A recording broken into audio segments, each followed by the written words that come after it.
momentarily as soon as we let our participants join.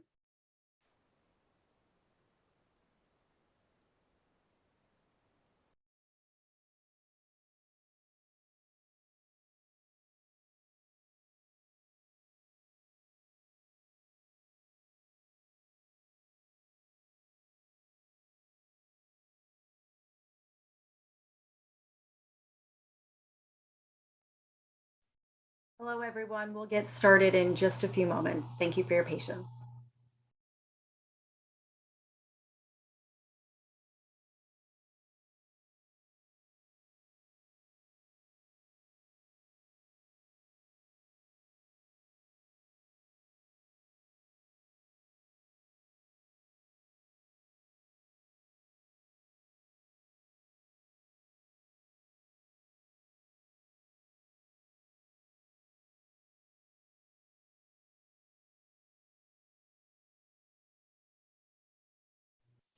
Just going to give it a few more moments to allow additional participants to join, and we'll start momentarily.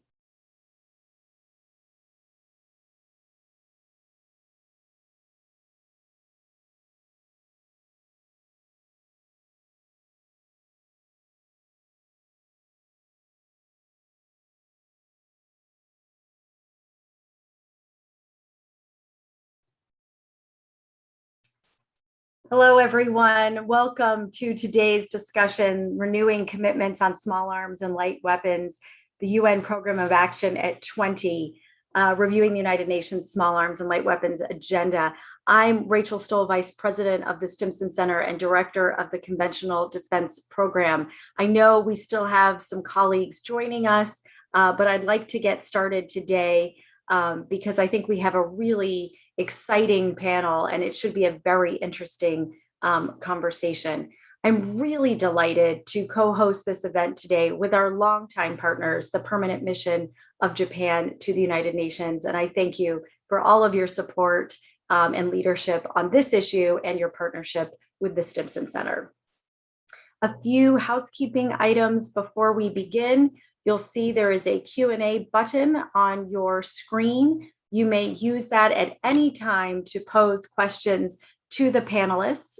We will have a Q&A portion of this event after our initial presentations. And so I encourage you, when the thought hits, to just type your question into the Q&A, and we will get to those as the event progresses.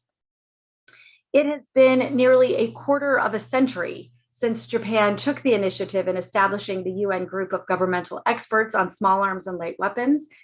This year also marks the 20th anniversary of the adoption of the UN Program of Action, or POA, on small arms and light weapons. And so I think we have a great opportunity to use those milestones to review and reflect on the current small arms and light weapons issues facing the international community and the plan for the next 20 years. And our agenda of work together. So I'm really honored to share the stage with our speakers today, and I will briefly introduce them now and then again before they speak. I am really delighted again to welcome His Excellency Mr. Kimihiro Ishikani, Permanent Representative of Japan, Ms. Azumi Nakamitsu, the High Representative for Disarmament Affairs of the United Nations, and Mr. Glenn McDonald, Senior Researcher of the Small Arms Survey. Just a few words of introduction to the topic that we're discussing today. I know that our audience has various levels of knowledge and experience with small arms and light weapons, but really we're talking about the weapons that are used in conflicts around the world today and that are truly ubiquitous. These weapons are used by both government and non-state actors. They are low in cost, they're widely available, they're extremely lethal, they're easily portable, easily concealable, simple to use, and can last a long time. The consequences of these weapons, the immediate and obvious ones, such as death and injuries, and the ones that take longer to see, such as the strain weapons injuries place on the medical system, the thwarting of educational opportunities, the denial of humanitarian aid, the increase in refugees and internally displaced people. the development of cultures of violence, the use of child soldiers, the threats to humanitarian workers and peacekeepers, the slowing of economic development, and you know I could go on, really impact countries long after the guns fall silent. So the 2001 United Nations Conference on the Illicit Trade in Small Arms and Light Weapons in all its aspects, which resulted in the 2001 UN Program of Action to prevent, combat, and eradicate the illicit trade in small arms and light weapons in all its aspects, was really a watershed moment for the disarmament community. The POA established a voluntary process for member states to take action on small arms at the national, regional, and global levels. Not only did we see the POA take hold, but we've seen other instruments grow out of that POA process. We have the 2005 International Instrument to enable states to identify and trace in a timely and reliable manner illicit small arms and light weapons. And of course, the 2013 Arms Trade Treaty also has POA in its DNA. The United Nations Security Council has taken up the issue of small arms and light weapons with 2 resolutions focused exclusively on these deadly weapons. Resolution 2117 from 2013 reminded governments of their obligations to fully comply and effectively with UN Security Council arms embargoes, and expressed the UN Security Council's intention to continue to monitor and strengthen their implementation. It also reiterated the role UN peacekeepers can play in strengthening implementation efforts, and also reflected on capacity building, information sharing and cooperation, and supporting supporting weapons collection, disarmament, demobilization, reintegration, and stockpile management efforts. Resolution 2220 from 2015 identified a number of steps that encourage states as well as international, regional, and sub-regional organizations to take to enhance their efforts to prevent, combat, and eradicate the illicit transfer, destabilizing accumulations, and misuse of small arms and light weapons. We've seen the UN take up these issues in other forums. We've seen the UN Security Council adopt additional resolutions that address small arms and light weapons in other contexts. And I encourage you today to reflect on the really strong record of the United Nations on small arms and light weapons action in the last 20 years. That said, we also know there's much more to be done. And so this will be a forward-looking conversation today, and I'm eager to hear from our speakers about what is next on the small arms and light weapons agenda. So I'd now like to turn over to Ambassador Ishikani to discuss Japan's contribution and its approach to the small arms and light weapons issue. Well, thank you, Rachel. Excellencies and distinguished guests, ladies and gentlemen. Well, first, I would like to thank all the guest speakers and everyone here for joining today's seminar on reviewing commitments on small arms and light weapons issues. The misuse of small arms and light weapons is said to take at least 500,000 lives annually. It deprives the ordinary citizens of freedom from fear and freedom to live in dignity. If we put the people at the center of security paradigm, as the concept of human security suggests, this is one of the issues that has to be addressed with priority. And that is why Japan decided to convene this event in collaboration with the Stimson Center. Indeed, the time is right. This year marks the 20th anniversary of the United Nations Program of Action, and the 7th biennial meeting of states on the program is scheduled for next month. Under the able leadership of Ambassador Kimani of Kenya, this meeting will prove a much anticipated opportunity to review the achievements by member states. We will explore measures to tackle a number of long-standing challenges, including the issue of marking and tracking, as well as new challenges posed by technological advances such as 3D printing or modular guns. The Security Council has also taken actions in this area. Some of its resolutions have addressed the illicit flow of small arms and light weapons, so-called DDR activities in post-conflict zones by peacekeepers are also mandated by the Security Council.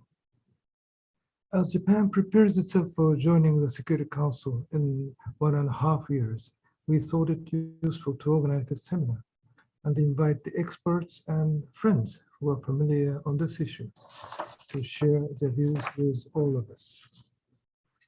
Japan is not a newcomer in this field. In the mid-1990s, Japan took the initiative to establish a UN group of governmental experts on small arms and light weapons.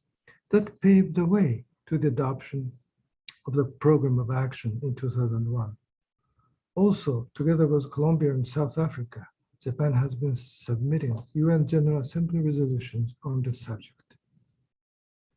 Japan has also been supporting the efforts on the ground by providing assistance to affected countries to achieve relevant goals in the Program of Action and the SDGs. In partnership with UNODA, Japan has supported a number of projects for the collection and disposal of small arms and light weapons, as well as clearing mines and unexploded ordnance. Japan also contributes to the Saving Lives Entity Fund, or Salient Fund, launched in 2019 by the Secretary General following his agenda for disarmament. Swift sweeps of remaining arms and weapons after conflict can save lives and can help prevent recurrence of conflict. So that is why Japan will continue to play an active role to address the issue of small arms and light weapons, famously described as the real weapons of mass destruction.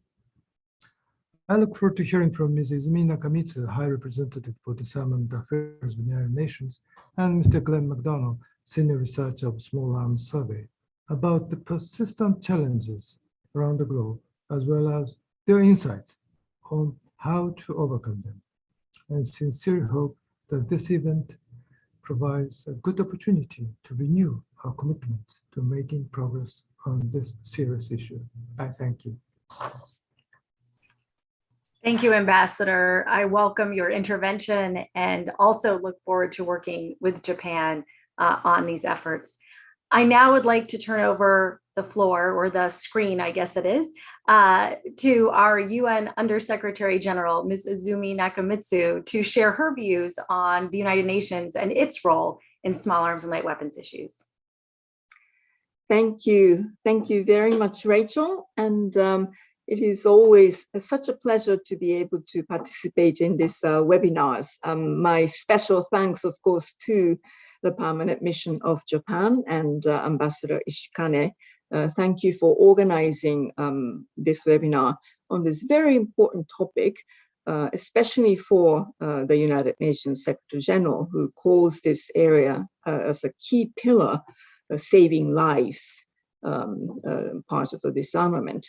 In my brief remarks, let me just touch on 4 aspects. And I will go very quickly some parts of it, because it has already been so well articulated by you, Rachel, and also Ambassador Ishikane. The first one is obviously just to recap why this is a priority. It's been already stated, but I think it's always useful for us to be all reminded why this is such a priority. These small arms and light weapons actually represent the category of weapons that kill and injure the most around the world, either in violent crimes or in violent conflicts. And we have to remember, of course, the overwhelming quantity and extensive number of those who use them as well. And of course, I'm sure Glenn will talk about this much more, but the Small Arms Survey says that over 1 billion of those weapons were in circulation worldwide in 2017, and 85% of it, which means 750 million of those, were in civilian hands. And this also represents an increase from 20 years ago, when it was estimated at 550 million in circulation. And of course, the global human toll is quite staggering as well. The humanitarian and development consequences of gun violence and armed conflict are obviously huge. They range from increased numbers of refugee, internally displaced persons, to famine, other aspects of human sufferings, and of course, increased level of poverty as well. So regulating arms and ammunition can reduce violence against women and girls, both in public and also private spheres as well. In light of these hard realities and really quite disastrous impacts of the misuse of small arms and light weapons, Secretary General Guterres decided to mobilize efforts towards what he called, and I really mean it, what he called disarmament that saves lives as a major pillar of his disarmament agenda. My second point is really about, so what should we do now at the global, regional, and country levels, policy and operational levels. The issue, as has already been mentioned, the issue of small arms and light weapons control is not a new issue in the international community. It has been tackled by the General Assembly more forcefully in the past 20 years with the adoption of the POA, the Program of Action on Small Arms and Light Weapons, the Firearms Protocol, and more recently with entry into force of the Arms Trade Treaty, another very important instrument in 2014. The Security Council, of course, and also Human Rights Council, and several regional initiatives have adopted resolutions and frameworks to address this issue. Now, I think it's also very important to mention the 2030 Agenda for Sustainable Development has even dedicated in its target 16.4 to the significant reduction of illicit arms flows by 2030. But despite all these efforts and investments, the problem has been resilient, and its consequences on human lives are still staggering.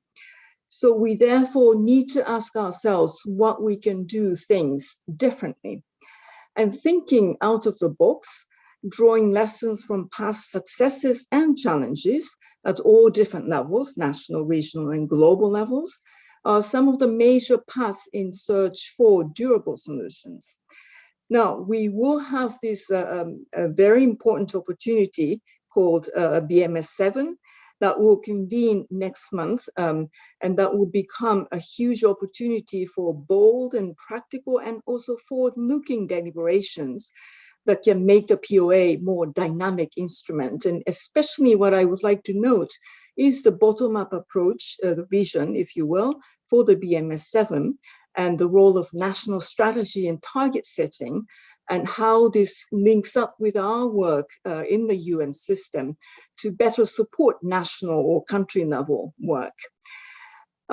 Which brings me to my third element, the point, which is the importance of steps taken towards more impactful UN engagement through strengthened linkages across peace, security, and development, including SDGs, as I mentioned, and innovative programmatic support of salient, as Ambassador Ishikane mentioned already, and the emphasis, of course, on the national ownership as a guiding principle. Now, couple of key points. National ownership, absolutely key.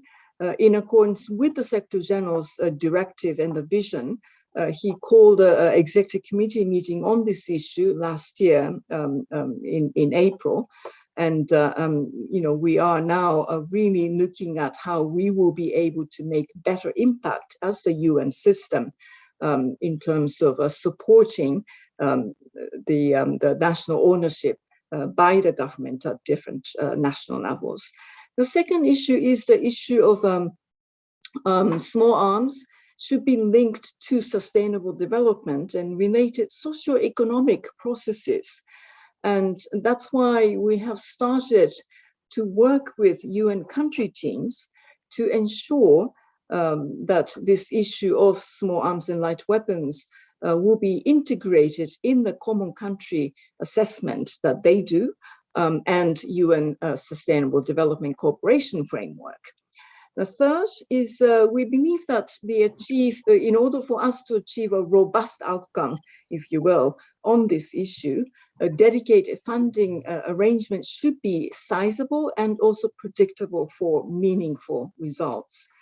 And this is why, with the help of donors, including Japan, we established 2 years ago the Saving Lives entity, Salient, to support some of the most seriously affected countries. And Salient is now at the early stage of being pioneered in 2 specific countries, Cameroon and Jamaica. And more countries are also being considered as we speak. I would like to highlight that for women, guns and violence between intimate partners often form a deadly combination. Evidently, sexual and gender-based violence is really abetted by armed intimidation. And we therefore particularly proud that 30% of the resources of Salient is specifically dedicated to addressing these gender dimensions. And finally, in this area, setting targets on small arms control at the national level, national programs can ensure measurability and discipline of efforts, if you will, particularly regarding the implementation of instruments like the POA.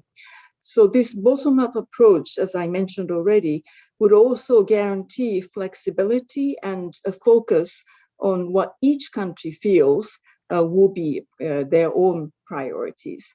Now, my final point, making the case for comprehensive definition and approach to human security, premised on the linkages across these areas. I think it is really important to emphasize that holistic policy foundation on our efforts at small arms and light weapons control need to encompass not just security, state security in terms of a traditional sense, but indeed human security more broadly. And after all, the demand and supply factors that underpin small arms flows and are predicated on freedoms from fear and also freedoms from want. This people-centered focus is indeed the very premise of disarmament that saves lives of the sector general.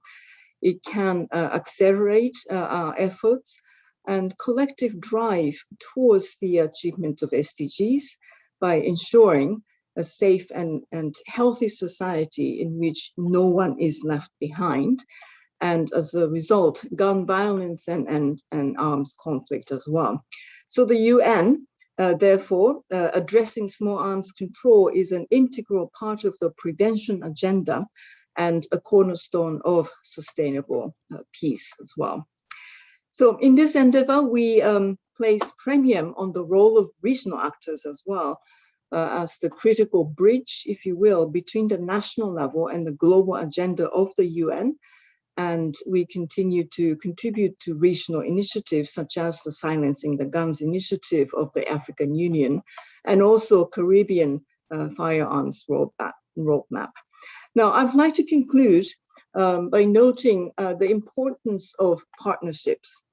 As you know, in his agenda for disarmament, the Secretary General stressed the need to strengthen existing partnerships and to lay the foundation for pursuing new ones as well. And this requires, obviously, the commitment to work together and to coordinate our efforts and greater collaboration between different parts of the UN system, as well as with governments, civil society, and private sector, will enable us to pool our expertise and also reinforcing each other's efforts as we seek to reach the same goals, the shared goals. So I look forward to our joint efforts toward this common future, and I thank you very much for your attention and really looking forward to exchanges that will follow. Thank you. Back to you, Rachel. Thank you, Undersecretary Nakamitsu. I think it's wonderful to hear how the UN has really evolved in its approach to addressing small arms and light weapons in the last 20 years and really looking at it holistically I think has become a really important strategy for seeing meaningful change. I want to apologize to our audience. We're having some technical difficulties with connecting with Ambassador Kimani, who is the permanent representative from the mission of Kenya and the chair of the 7th Biennial Meeting of States on the POA. We are trying to connect with him. So hopefully he'll be able to join us shortly. I know he is on the program and people are waiting to hear from him. And I assure you, we are doing our best to try to solve the technical challenges. There are benefits to taking part in these sessions virtually, in that we can have a much larger audience and have panelists from all over the world. But we also are faced with the technical challenges that sometimes bring. So I appreciate everyone's patience as we try to resolve this issue. But in the meantime, I'd like to turn to Mr. Glenn McDonald from Small Arms Survey, who has been around this POA process for quite some time, who can provide some of his perspectives on where we are 20 years after the POA's adoption and what comes next. So Glenn, over to you. Thank you, Rachel. Excellencies, ladies and gentlemen, it's a great privilege to be able to provide some of my own thoughts, although I somehow feel that everything has already been said by my two previous speakers. But let's try to take stock of the POA 20 years after its adoption. Just trying to advance. Technical challenges. Okay. Let me try to do this. I'm going to stop sharing and reshare and see if it works in.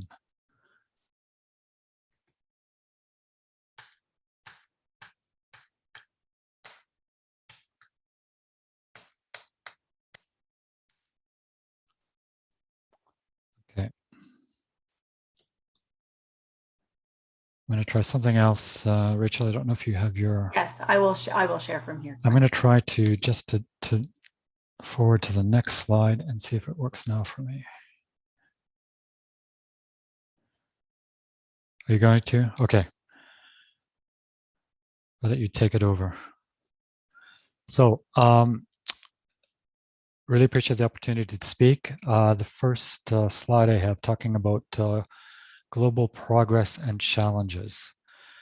And I was asked when invited to speak, you know, what is the situation now? How can we take stock of the state of POA implementation 20 years on? The reality is it's really difficult, indeed impossible, to provide an accurate global picture. There were some early civil society efforts to keep track of POA ITI implementation. Biting the Bullet Consortium, Small Arms Survey issued a report in 2012, POA Implementation Monitor. But to date, there's no practical POA monitoring mechanism, whether it's led by UN member states or independently. I'd note that for this reason, POA review conferences can't really fulfill their mandate to review progress made, quote unquote, in POA implementation. We do, however, you know, we can say quite a lot. And again, my fellow panelists have already touched on several of the highlights. One highlight is that we're conscious, and this will be a selective review, given the time constraints, but we're increasingly conscious of diversion risks in conflict and post-conflict settings. So the importance to ensure the security of arms and ammunition kept by peace operations, whether it's UN peace operations or regional operations. So the management and security of small arms held by those operations, conflict tracing as well, something that's been emphasized up to the time of the third review conference, a very important tool for identifying the sources and mechanisms of illicit arms flowing into conflict zones. We also know quite a lot about illicit trade, how it's happening around the world. So there's more attention on problems like illicit conversion and reactivation.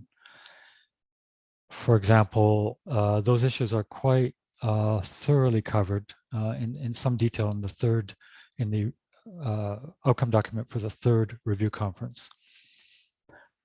However, as we focus on the problem and the problem of sort of craft, more or less amateur attempts to illicitly convert firearms into functioning guns, illicit conversion has become more professionalized, resulting in better performing and more reliable converted firearms used, for example, by international criminal groups.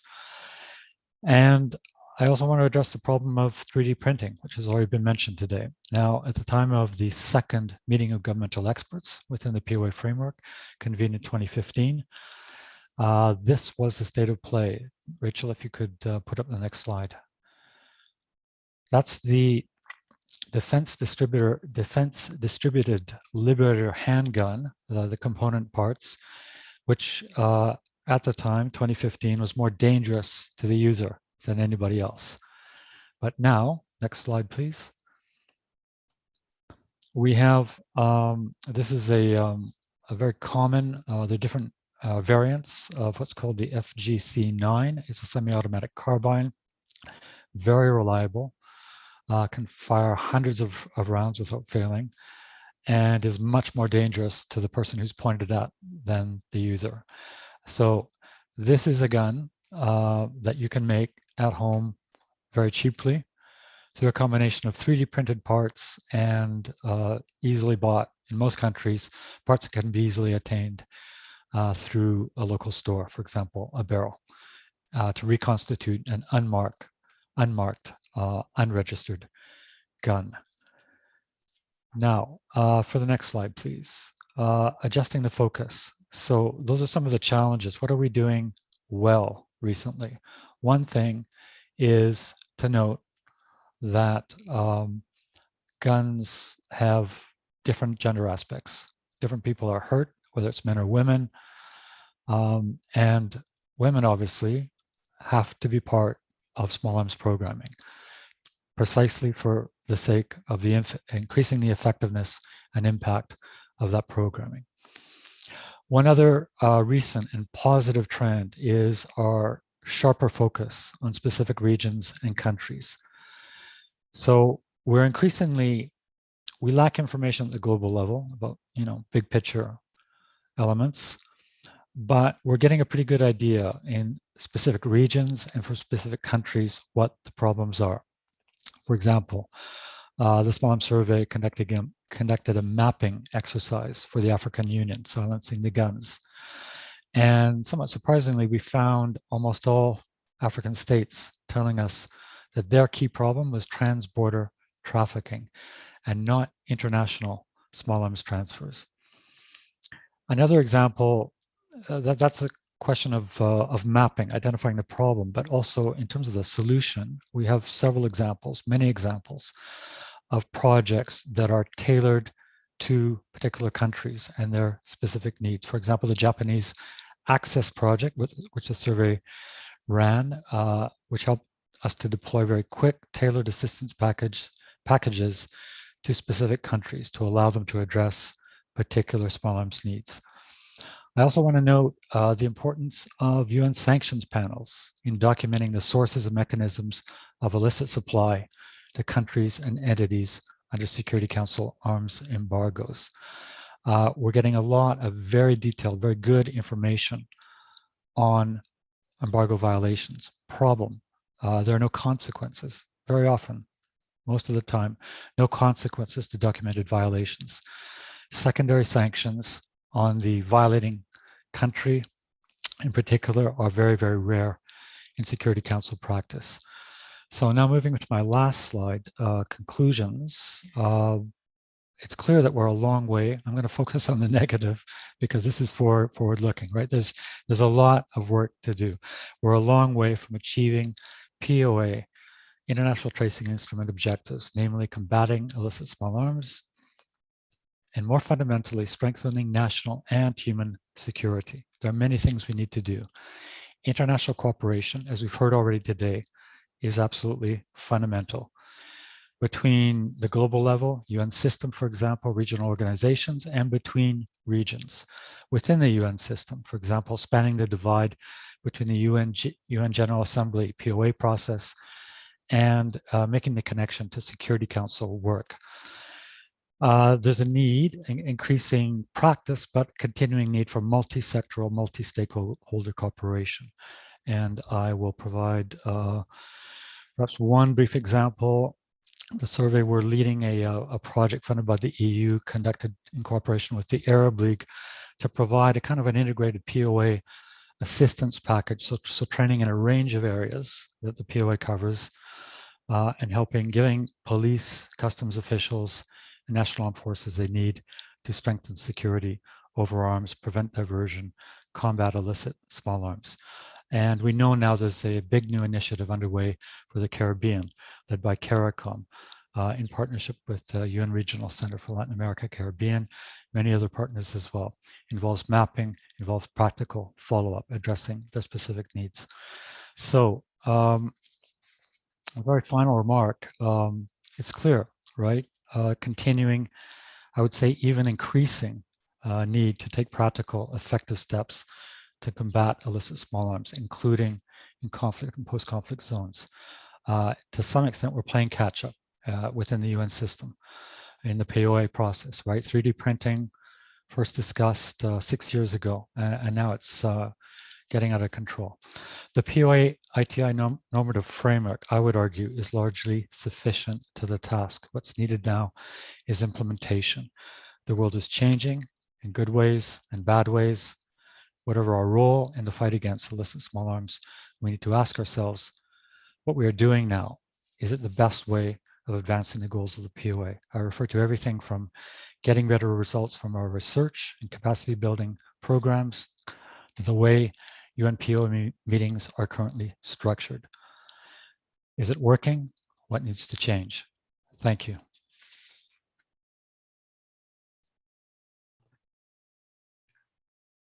Thank you, Glenn, very much for your comments. I think it's important to both look back and be hopeful and realistic for the future. So I appreciate your comments today.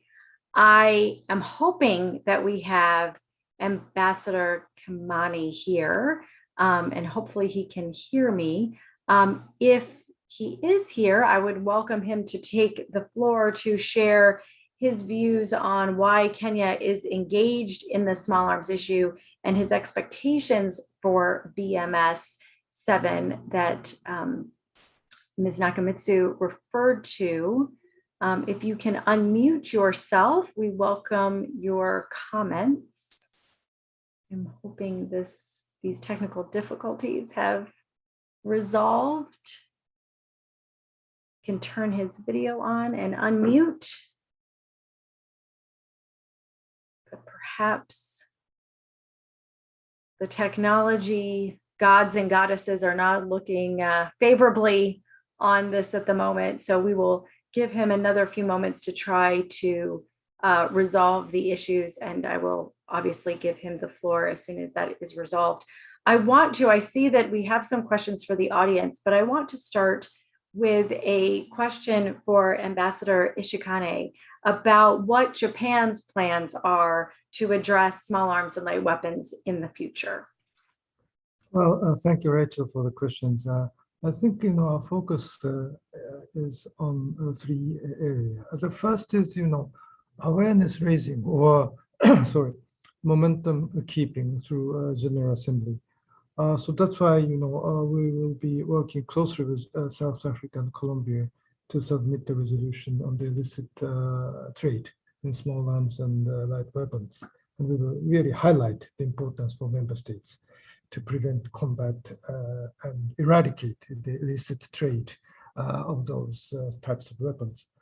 And second, area where we are working on is capacity building on the ground. So there, we are working very closely with UN ODA, and I think there are, quite a few ongoing projects, funded by Japan in partner countries. And of course, the salient is in a pilot stage. So I think we have to put the initiatives on track. So that's what we are working with regard to the capacity building. And last but not least, of course, we stand steadfast in supporting or in extending the support to the relevant multilateral bodies and instruments, of course, starting from the Security Council or the armed trade treaties, so that they can complementary work together and create sort of synergies. So anyway,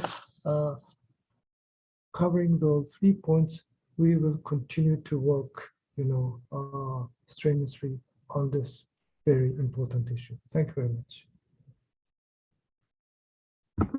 Thank you, Ambassador. Glenn mentioned implementation, and I want to pick up on that question or that comment. And there's a question here from Peggy Mason. Hi, Peggy, who is the former disarmament ambassador and special advisor to the Canadian delegation to the 2001 Small Arms and Light Weapons POA conference. And so I know Peggy well, and her work in this issue is very much appreciated. And her question really gets to this issue of implementation, which is about the role of the UN Human Rights Council expert panels, for example, in relation to Yemen, which have repeatedly called for all states to cease all arms exports to all parties to the conflict, as well as tracking embargo infractions. And we know there's a UN Security Council resolution about arms embargoes and small arms and light weapons. Glenn, you mentioned it as well. I'm wondering, this question was posed to you, Glenn. Of course, our other panelists can answer as well, but I'm wondering if you could comment on that as well.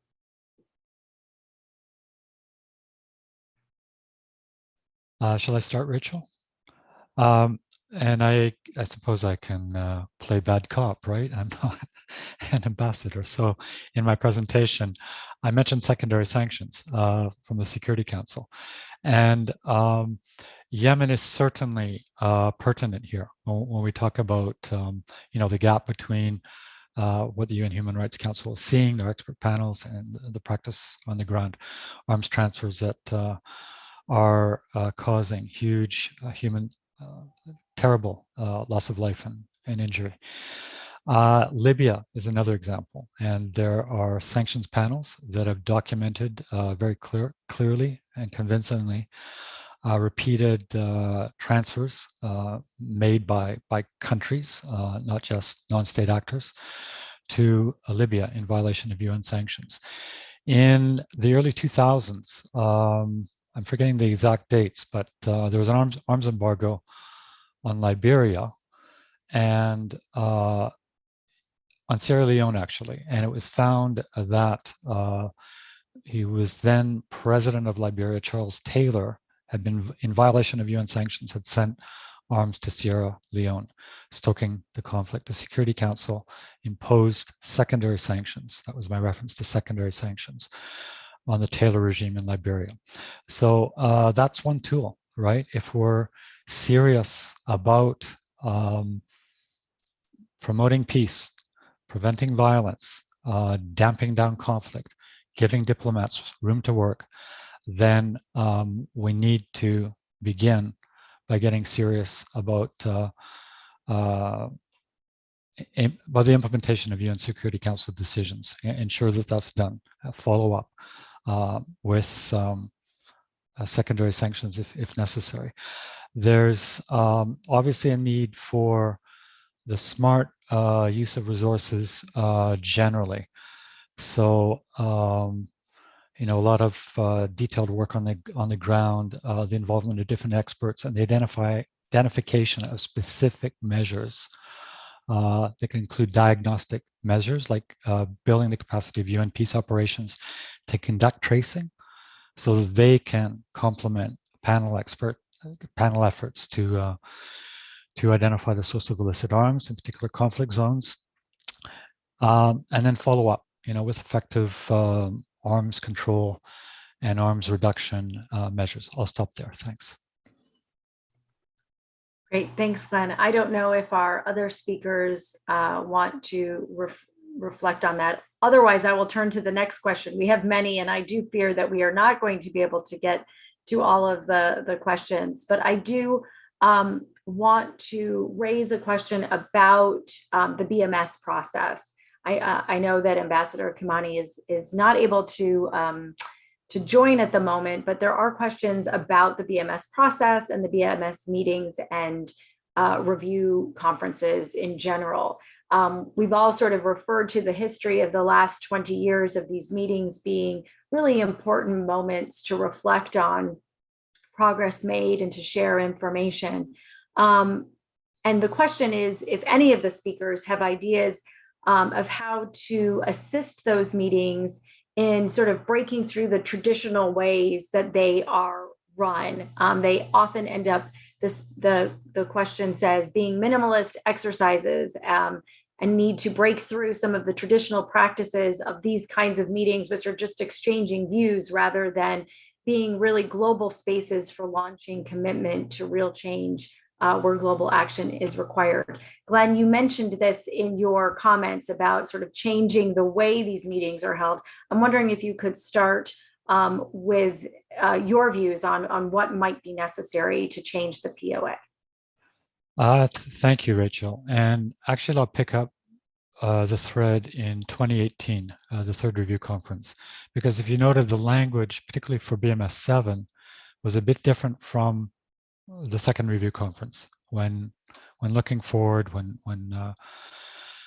agreeing on the need for a biennial meeting, the language that was used brought in a bit of the language that was used earlier for meetings of governmental experts. So the idea with the states that proposed the language, the general consensus around the language, was to look at a kind of a hybrid solution that would maybe have some diplomatic components. Maybe there's some things that ministries of foreign affairs need to do to agree, for example, on next steps on ensuring that the ITI is up to date. New commitments on international tracing to take account of modular weapons. That's more of a diplomatic exercise. But there's also a need for experts to share information on current challenges and the solutions that they've adopted to overcome those challenges. So yeah, some kind of, to bring more expertise, whether it's from civil society, industry, intergovernmental organizations, bring more expertise into the process. I think that is absolutely crucial. And there's another element I want to mention here, which I think, if I remember correctly, late 2019, UN Secretary General report on small arms and light weapons floated the idea, made the proposal for voluntary national target setting. And Undersecretary Nakamitsu also mentioned that in her remarks. And I think this would be a really good way of moving forward.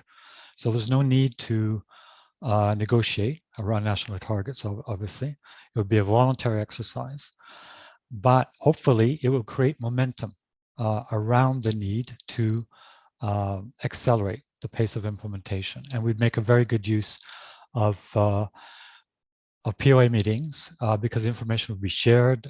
Different countries would see what others are doing, and that could create very important momentum. Thanks. Thank you, Glenn. Ms. Nakamitsu, it looked like you had wanted to offer some thoughts as well. Thank you. Well, actually, Glenn has already talked about it. For us, in order for this POA to really move and become a truly useful instrument, of course, the global level policy discussions are hugely important.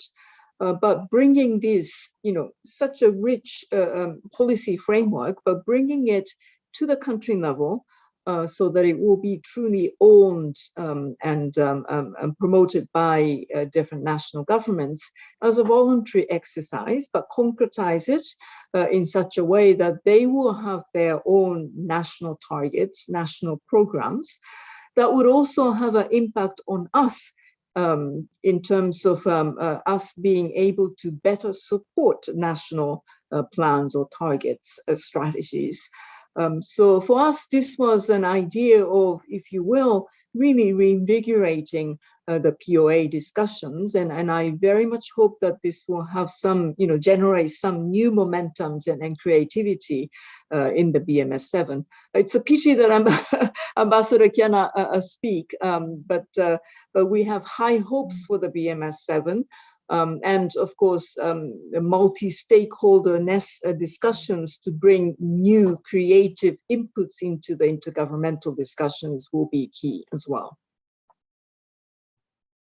Yes, thank you. I do think, there's always opportunities when we have to try new ways of holding meetings, and BMS 7 will provide new format with this hybrid format here. And so there's this ability in these virtual conversations to spend more time on substance, because some of the sort of pageantry of high-level panels and general statements often leave the floor. And so we are able to be more creative and forward-looking. And I think Ms. Nakamitsu provided some examples of how the UN has begun to think of these issues more creatively, more holistically, more innovatively, more connected to other aspects of the UN's agenda, that gives us that opportunity to really, in some ways, stretch and flex our muscles in addressing the efficacies of the POA. Shifting gears to another question that we received from the audience, and it's something that you reflected on, Glenn, in terms of 3D printing. And you also mentioned at the end of your comments, sort of looking at specific countries and regions that are particularly affected. And so this question sort of merges both of those issues with the question of whether there are specific regions that are impacted by 3D printed weapons more than others, and what kind of threat that is posing to the future of 3D printing of weapons in terms of trade and use and trafficking, and whether or not we can regulate a technology so versatile. But I just asked that question, and I'm going to ask you to hold on, because I see that we have been able to be joined by the Deputy Permanent Representative from Kenya. I hope she can hear me. Ms. Njambe Kenyungu, I hope I'm saying that correctly. And I would like to ask you and welcome you to take the floor to provide some remarks about Kenya's role in the small arms issue, as well as the vision for BMS 7. So thank you and welcome, and apologies for the technical difficulties. Thank you, Rachel. I just want to, you can hear me? Of course, I'm wearing the shoes of Permanent Representative Ambassador Martin Kimani, and I note that that's what's showing. So thank you very much, Your Excellency Kimihiro Ishikane, Your Excellency Izumi Nakamitsu, Glenn McDonald, and the Excellencies and participants. So I will just go through the short statement that His Excellency Ambassador Kimani would have liked to deliver in his capacity as the chair designate of the BMS 7. It is my privilege to address you as chair designate of the 7th biennial meeting of states to consider the implementation of the program of action to prevent, combat, and eradicate the illicit trade in small arms and light weapons in all its aspects, and its international tracing instrument. The BMS 7, as I believe you're all aware, will be held from the 26th to the 30th of July this year to consider the national, regional, and global implementation of the program of action and its international tracing instrument. I am working with all member states to ensure an outcome document based on consensus during the meeting. To achieve such a consensus demands an inclusive and transparent process, which we are laboring mightily to achieve. It is not easy to undertake substantive negotiations and reach a consensus in these days when a global pandemic has so substantially changed the way we work. Meetings are on VTC. They are briefer in length, and experts are unable to travel to New York. We are going to need to work together better, particularly in listening to one another and having a spirit of compromise. And we are going to need to do more informally before late July, while innovating when the meeting is properly underway during the last week of July. We are therefore holding informal consultations with member states on the agenda and to establish a compromise language as well as discussions in forming a zero draft. Actually, we've had, the chair designate has had 2 meetings on the zero draft so far, and it is his intention to increase the effort we are putting into the zero draft by actually having more meetings this month of June and also in July. I will also seek to allow more delegations to participate in the short-time pandemic-related rules allow us to be on VTC with translation available. I will also therefore be calling for full statements to be submitted electronically and only brief summaries read live. We need to succeed. The people suffering the ravages of illicit and illegal small arms and light weapons expect no less. At a time when the pandemic is destroying livelihoods for millions, straining social systems and resilience, we must offer the relief of a positive outcome to our citizens. Speaking now in my national capacity, Kenya prioritizes the prevention, combating, and eradication of illicit small arms and light weapons under the UN Program of Action. We have established the Kenya National Focal Point on Small Arms and Light Weapons to coordinate initiatives and actions on arms control and management. Additionally, we have implemented several activities, among them being an active role in the establishment and financing of the Regional Center on Small Arms called REXA, hosted in Nairobi since June 2005. Secondly, facilitation of arms storage facilities to enhance secure storage. Thirdly, arms marking and tracing. Fourth, destruction, including banning of illicit small arms and light weapons. Fifth, collection of illicit small arms and light weapons through voluntary surrender campaigns and disarmament initiatives. Sixth, supportive public sensitization campaigns pursuant to the African Union Silencing the Guns initiative and in line with the Sustainable Development Goal on an inclusive approach to multi-stakeholder partnerships. As members of the Security Council, we are also seeking all opportunities to advance the Council's efforts in this arena, building on its resolutions and how peacekeeping mandates are shaped and implemented. I will conclude as chair designate of BMS 7 and urge all of you to join this important conversation as a way to further the aims of today's discussion. I further invite those of you with extensive experience in the field to engage with my mission to ensure that the chair is as well informed as possible. I thank you for your attention. Thank you, Ambassador Kinyungu. I appreciate you stepping in these circumstances and sharing your views and those of your mission for BMS 7. I recognize that we're just about out of time. I want to give Glenn just 30 seconds to respond to the question I posed right before we shifted gears for a moment.